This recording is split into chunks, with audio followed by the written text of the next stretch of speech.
My name is Rama Bilal Ali and I don't like to be stateless because it is not fair. ¿Sabías que en este momento hay personas alrededor de todo el mundo viviendo sin el reconocimiento de su nacionalidad por parte de su estado? Y simplemente se les conoce como apátridas, transgrediendo así sus derechos fundamentales. Pero, ¿sabes cuántos de ellos viven en esta situación? ¿Y por qué? Para profundizar en el tema, primero es importante hacer énfasis en que el derecho de nacionalidad es un derecho reconocido en los principales instrumentos, tanto regionales como universales, de los derechos humanos, donde toda persona tiene derecho a tener una nacionalidad. Pero como sabemos, no toda la teoría es tan perfecta en la práctica. Por ello, la existencia de los casos de apátridas. En un análisis gramatical, la palabra stateless proviene de Norteamérica, que significa sin estado, y puede interpretarse como una persona que no tiene un vínculo con el estado. Respecto a esta palabra en el francés, que es apatride, y en España, que es la palabra apátrida, es una persona sin patria, o sea, sin un vínculo emocional hacia un país.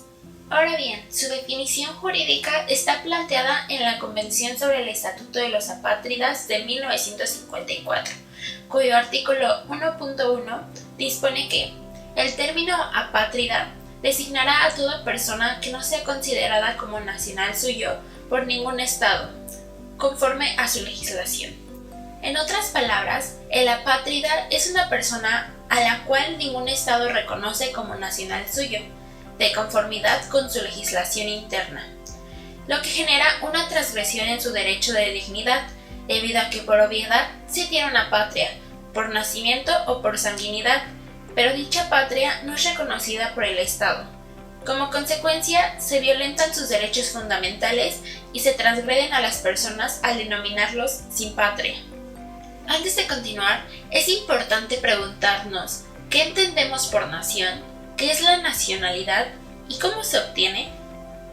Bueno, la nación está formada por un conjunto de individuos que hablan el mismo idioma, tienen una historia y tradiciones comunes. Por ello, pertenecen en su mayoría a una misma raza. Aunque la nación puede definirse de diversas formas, en su mayoría todas las definiciones se enfocan en una sociedad natural unida por diversos elementos, lo que permite tener un estilo de vida en colectivo y con el tiempo ir generando la conciencia social. Los principales elementos que configuran la nación son tres. El primero son los elementos naturales, donde se encuentra el territorio, la raza y el idioma. El segundo son los elementos históricos, donde se encuentran la historia en común, las tradiciones, las costumbres, la religión y el orden jurídico. Y el tercero son los elementos psicológicos, donde se genera la conciencia social. Ahora bien, respecto a la nacionalidad, es la pertenencia jurídica de una persona a la población de un estado, donde se conforma de igual manera por tres elementos. El primero de ellos es el estado que le otorga, o sea, que otorga la nacionalidad con carácter soberano y autónomo, de manera discrecional y unilateral para evitar conflictos de apatridia. El segundo es el individuo que le recibe. Es un derecho humano recibir una nacionalidad, ya que es el vínculo con determinado estado, aunque como observamos, en la actualidad existen gran cantidad de casos de apátridas.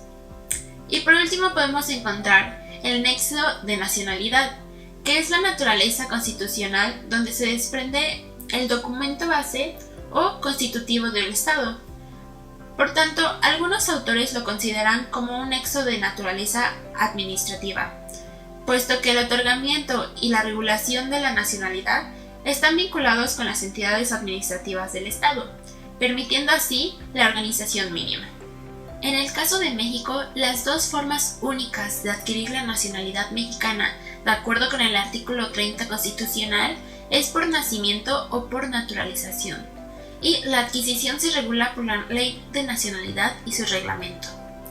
Dentro de la nacionalidad mexicana por nacimiento existen dos supuestos.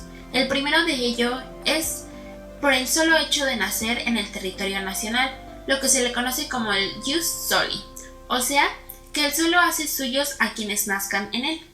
aunque en algunas legislaciones se acompañan de otros vínculos como residir por un tiempo en el territorio, el pago de impuestos, hacer el servicio militar, votar, entre otros.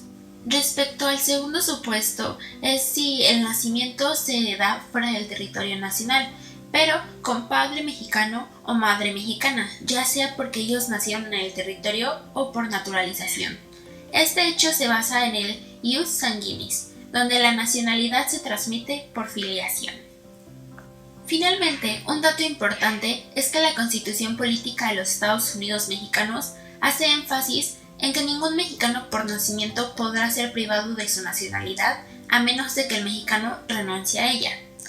De hecho, a partir de 1995 se genera una reforma que hace énfasis en que la nacionalidad mexicana no se pierde con la adquisición de una segunda nacionalidad. Ahora bien, dejando estos puntos claros, a pesar de existir un ordenamiento jurídico en el tema, al menos 10 millones de personas en el mundo actualmente son apátridas, donde se les niega la nacionalidad y al carecer de ella se les niegan sus derechos básicos. Y como menciona la Agencia de la ONU para los Refugiados, esto provoca dificultades para ejercer sus derechos fundamentales como la educación, la salud, el empleo y la libertad de movimiento. Si se le ven privados de estos derechos, se ven confrontados a una vida llena de obstáculos y decepciones. Pero, ¿por qué sucede esto? Bueno, la apatridia se genera por diversos tipos de situaciones. Antes de abordar a profundidad los motivos que provocan la apatridia, es importante hacer la distinción de qué es una apátrida de jure y qué es una apátrida de facto. Bueno, primero que nada, el apátrida de jure son personas que no son nacionales de ningún estado, ya sea porque no se les otorgó ninguna nacionalidad al nacer o porque a lo largo de su vida perdieron su nacionalidad y no adquirieron una nueva. A diferencia, los apátridas de facto son aquellas personas que sí tienen el reconocimiento de su nacionalidad, pero no pueden o por razones válidas no están dispuestos a acogerse a la protección del Estado. Es decir, se trata de individuos que, teniendo formalmente una nacionalidad, esto no significa que tengan un vínculo afectivo con el Estado. La problemática de esta distinción es que la Convención de 1954 pone bajo su protección únicamente a los apátridas de jure y los apátridas de facto pueden quedar bajo la protección únicamente si se les coloca en situación de refugiados. Ahora bien, los factores más precisos que provocan estos casos podemos encontrar como el principal y el más común es por la discriminación por raza, etnia, religión, idioma o género, que lo que provoca la apatridia prolongada y a gran escala en el país de nacimiento. Por ejemplo, más de 600,000 personas en el estado de Rakhine de Myanmar son apátridas sobre la base de la ley de la ciudadanía actual, que establece que todos los miembros de ciertos grupos étnicos son elegibles para la ciudadanía. De hecho, también en 25 estados de todo el mundo no se permiten a las mujeres transferir la nacionalidad a sus hijos. De hecho, la mayoría de las poblaciones apátridas conocidas en el mundo pertenecen a minorías que son discriminadas. Un segundo factor es por el desplazamiento del país de origen, por diversos motivos como lo pueden ser los conflictos bélicos. Dentro de este factor existe el riesgo del extravío de papeles o que el país de origen no permita a los padres transmitir su nacionalidad a los nacidos en el extranjero, como es el caso de niños de Telipok en Malasia. Muchos hijos de migrantes no pueden establecer su nacionalidad, debido a que algunos no tienen documentación alguna y no tienen acceso a la educación. Otro caso es el de las madres apátridas que llegaron a Kirguistán de Tayikistán, donde sus hijos también son apátridas por consecuencia, al no contar con papeles que los reconozcan su nacionalidad. Un tercer factor determinante es la aparición de nuevos estados y las modificaciones de fronteras.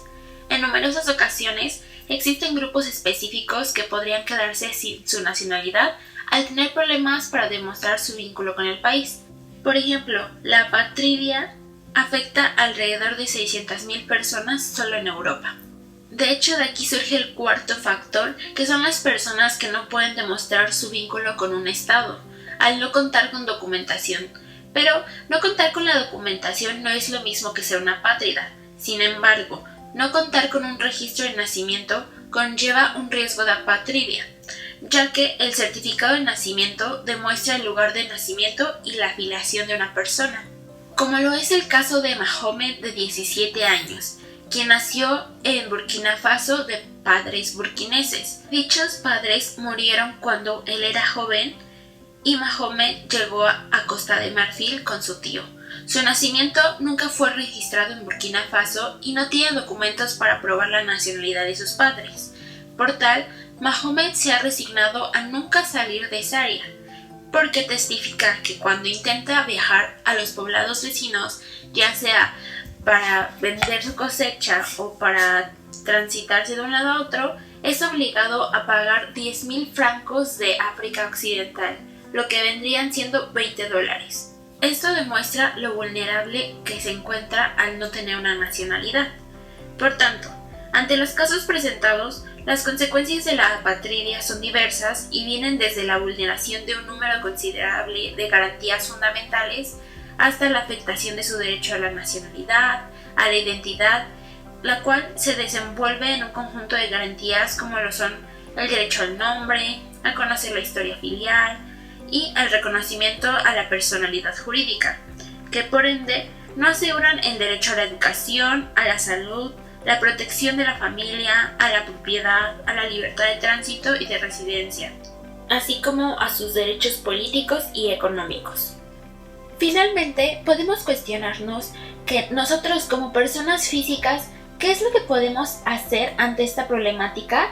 Bueno, principalmente es conocer el tema y percatarnos que la apatridia es la transgresión del derecho de dignidad de las personas y no debemos normalizar el término, sino percatarnos de su gravedad.